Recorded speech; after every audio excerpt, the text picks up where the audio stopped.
1938 में जन्मे wing commander Kapil Singh ji 1957 में मात्र 19 साल की उम्र में भारतीय वायुसेना में पायलट नियुक्त हुए। उन्होंने 1962 के भारत चीन युद्ध और 1965 व 1971 के भारत पाक युद्धों में अपनी मातृभूमि की रक्षा के लिए साहस के साथ योगदान दिया। परंतु युद्ध के दौरान और बाद में उन्हें कुछ अद्भुत और गहरे आध्यात्मिक अनुभव हुए, जिन्होंने उनके जीवन की दिशा को पूरी तरह बदल दिया। लेकिन ऐसा क्या हुआ कि भारतीय वायुसेना के विंग कमांडर आध्यात्मिक मार्ग पर आकर हिमालय योगी बने और महायोगी पायलट बाबा के नाम से प्रसिद्ध हुए। कहा जाता है कि वे एक बार उत्तर पूर्वी भारत के आसमान में अपना विमान उड़ा रहे थे। अचानक उन्हें लगा कि वे इंजन पर नियंत्रण खो रहे हैं। उनकी सारी योजनाएं विफल हो रही थी। विमान लड़खड़ाने लगा। कंट्रोल रूम में बैठे अधिकारी हैरान रह गए। विमान स्क्रीन से गायब हो चुका था और धरती से कांटेक्ट खो चुका था। सब उम्मीदें हारने लगे थे। हर कोई उनके साथ होने वाली अनहोनी के क्यास लगा रहा था। किंतु अचानक उन्होंने देखा कि एक व्यक्ति ने विमान की कमान संभाल ली है और अचानक इंजन ठीक से काम कर रहा है। विमान सुचारू रूप से उड़ने लगा। संत जैसी छवि वाले उस अजनबी शख्स ने विमान को सुरक्षित तरीके से उतारा और अचानक गायब हो गए। वे पायलट हैरान रह गया। एक अजनबी ने उन्हें नई जिंदगी दी थी, लेकिन उन पायलट के साथ ऐसा पहली बार नहीं हो रहा था कि संत जैसी छवि वाले चमत्कारी व्यक्ति ने उनकी मदद की हो। बिहार के सासाराम में उनके बचपन से लेकर दार्जिलिंग के बोर्डिंग स्कूल तक एक अजनबी संत कभी कभी उनसे मिलते थे और निराशा व चिंता के क्षणों में मुस्कुराते हुए उनकी मदद करते थे। एक के बाद एक घटनाओं से वे पायलट बेचैन हो गए। अंत में उन्होंने सभी धन और वैभव का त्याग कर दिया और उन विचित्र संत की खोज में जंगल में चले गए। उनकी इच्छा पूरी हुई और संत ने उन पर कृपा की। बाबा हरिगिरी जी ने उन्हें दीक्षा दी, जिसके बाद उन्होंने संन्यास ले लिया। ये बात 1971 की है। तब से लेकर आज तक पायलट बाबा कहलाने वाले इस महायोगी ने पूरी धरती पर लोगों में आध्यात्मिक जागृति की धारा बहाई है। हिमालय की ओर प्रस्थान करने के बाद पायलट बाबा ने 16 वर्षों तक वहां ध्यान साधना की। उन्होंने वस्त्रों, भोजन और बिना किसी साधन के केवल संतों की संगति में रहकर कठोर तपस्या की और ध्यान योग के माध्यम से ब्रह्म ज्ञान की उच्चतम अवस्थाओं को प्राप्त किया। आधुनिक विज्ञान पर पराविज्ञान की श्रेष्ठता स्थापित करने के लिए उन्होंने चिकित्सा वैज्ञानिकों को सीधी चुनौती देते हुए पानी में और कांच के कक्षों में कई सप्ताह तक समाधि का प्रदर्शन किया। वे जल समाधि, थल समाधि और वायु समाधि की स्थिति तक पहुंचने के लिए प्रसिद्ध थे।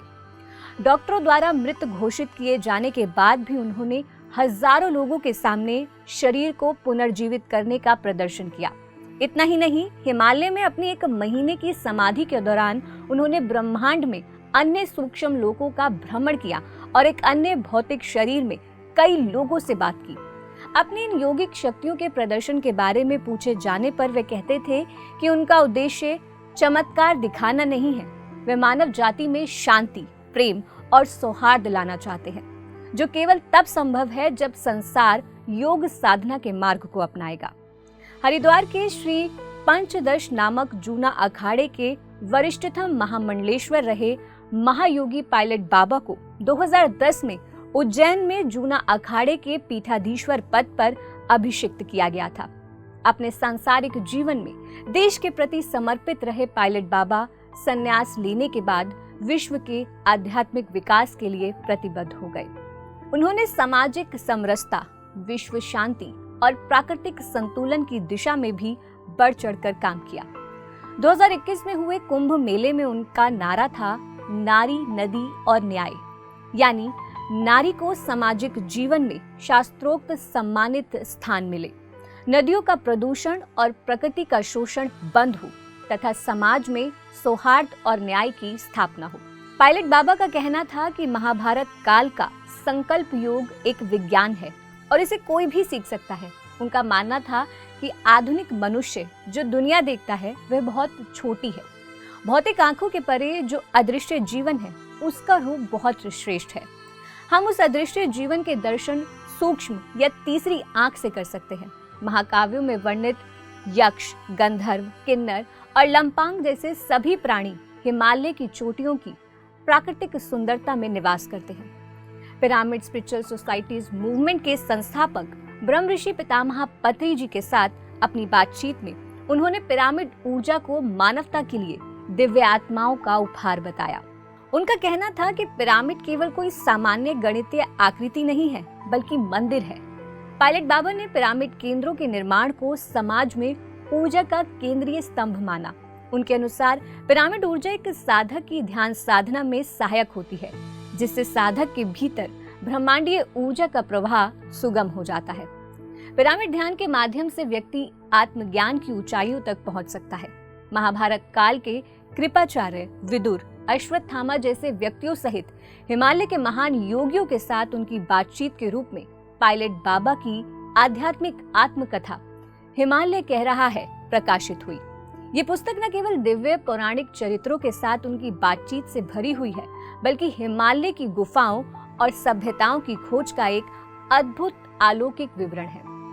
पायलट बाबा की आत्मकथा हमें इस बात की प्रेरणा देती है कि हम भारत की सबसे सच्ची संपत्ति योग और ध्यान को उसके वास्तविक स्वरूप में प्रचारित करें। पायलट बाबा ने सिखाया कि विज्ञान अधूरा है। मशीनों की मदद से हम कभी भी वह नहीं खोज सकते जो हम संकल्प योग के अभ्यास के माध्यम से वैज्ञानिक रूप से मन की मदद से खोज सकते हैं। विश्व भर के साधकों के लिए उनका संदेश है कि हिमालय के महान गुरु प्रेम पूर्वक उन लोगों की प्रतीक्षा कर रहे हैं जो आंतरिक और बाह्य ब्रह्मांड का खोज करने के लिए तैयार है। आधुनिक मनुष्य के लिए पायलट बाबा का संदेश है कि हम स्वयं के आत्मस्वरूप को पहचानें, दूसरों के अनुभवों और आंकड़ों की नकल करने की कोशिश न करें, स्वयं साधना करें और योग की चमत्कारिक ऊर्जा का अनुभव स्वयं करें। उनके आश्रम सभी सच्चे साधकों के लिए हमेशा खुले हैं।